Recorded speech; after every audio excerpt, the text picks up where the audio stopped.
Chris Cuomo here. Welcome to NewsNation. This is where right and left can come and try to be reasonable. There was a big move today, but I think a lot of us missed what the move was really about. Trump and one of his longtime economic advisors, Stephen Moore, you've seen him on the show a bunch of times. You're going to see him tonight. We got the man in the house. He literally co-wrote the book on Trumponomics. So he comes out today. They got all these charts. It's a big presentation. The president's there moving the slides around for him. The job numbers under Biden in the last 2 years were way off. And I see a lot of coverage suggesting that those numbers were fake. Now, I don't think Stephen Moore said that. He can speak for himself in a moment. The president suggested that he thinks the numbers were off on purpose. Most see this as a way of what? Most of the coverage was Trump is justifying firing the commissioner of the Bureau of Labor and Statistics because of his recent revisions on the jobs numbers. I don't think so. I don't think it's so much about the firing. And I don't think it's about fakery. I think it's a clear sign that the president is very aware that none of the noise that dominates not the gates, Russiagate, Epstein Gate, lawfare, warfare, the Middle East, Russia. I'm not saying these things don't matter. They certainly matter to me, but none of it will be what drives the only thing that matters to the president's legacy, which is the midterms. Why would the midterms define the legacy? Because if he doesn't have the balance of power, he will never be able to do any of the things that he thinks he needs to do to get to where he wants to be. And the balance of power in the midterms is going to come down to exactly what he was trying to define as an issue today: jobs.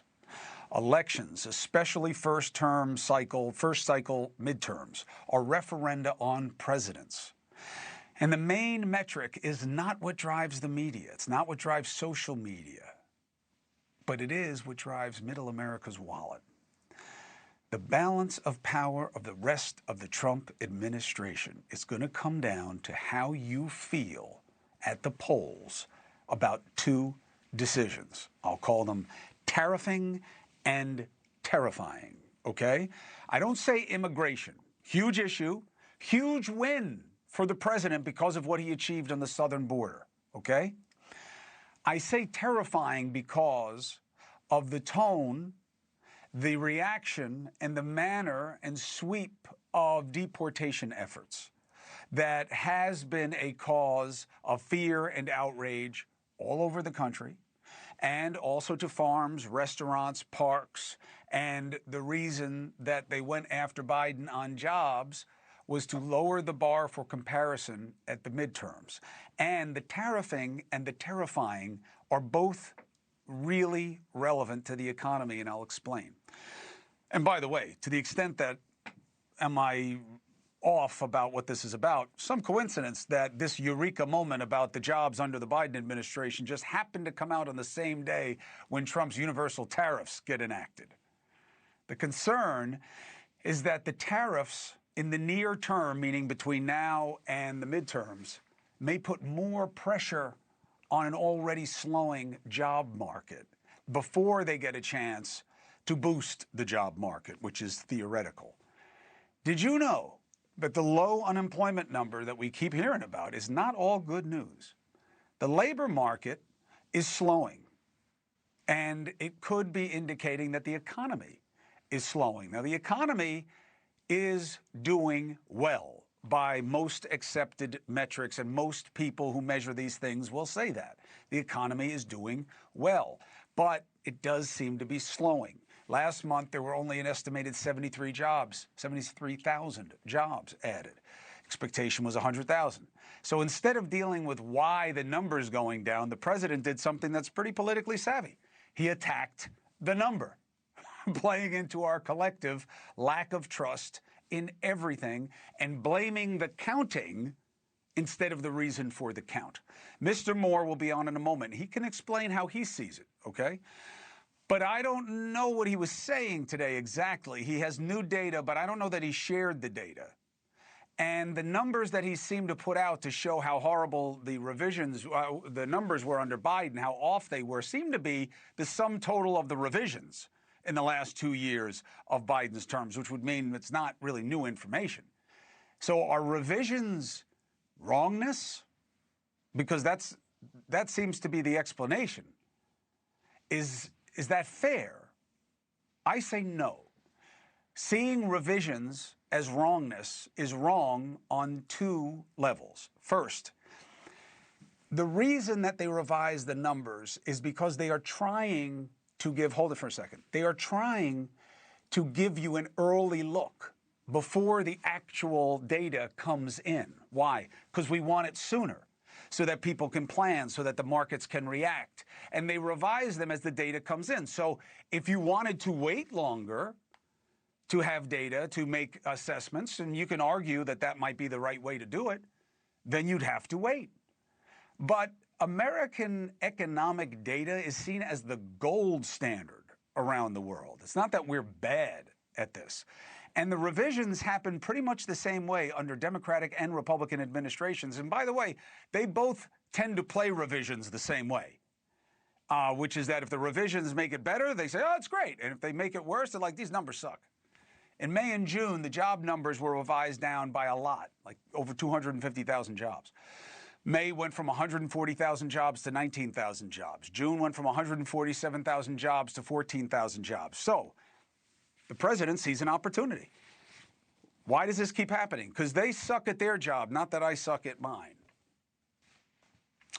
And the reason it becomes so interesting to us heading into the midterms is that jobs are really going to be the main area that the tariffs will be measured against. So manufacturing is the dream, right? And you know how I feel about it, all right? There's this assumption that America doesn't make anything, that we don't make. We're the #2 manufacturing economy in the world. China passed us in recent years. We're #2. What do you mean we don't make anything? So do we need more? Sure. Anything that helps people get ahead in this country, you should want more of it. I think it's a good ambition for the president. I think it's a great outcome for the country if it happens, but it would take a really long time for the investment and retrenchment and stuff that he's talking about. So that's theoretical. What will be practical is what happens between now and the midterms with the tariffs, and that could be stressful, okay? So the reason we're seeing the numbers go down, especially right now, is not, I argue to you, because they suck at counting. It's because the inputs are up. Manufacturing companies have their costs scaling up because of this pressure. And they are also holding back on investment because they need to have some certainty of the environment. And they can't because of the chaotic nature of the tariffs going up and down and what's happening in the deal and no deal. So we've had the opposite of clarity. I get the tactic. It may wind up in better deals. We'll have to see. But it is destabilizing.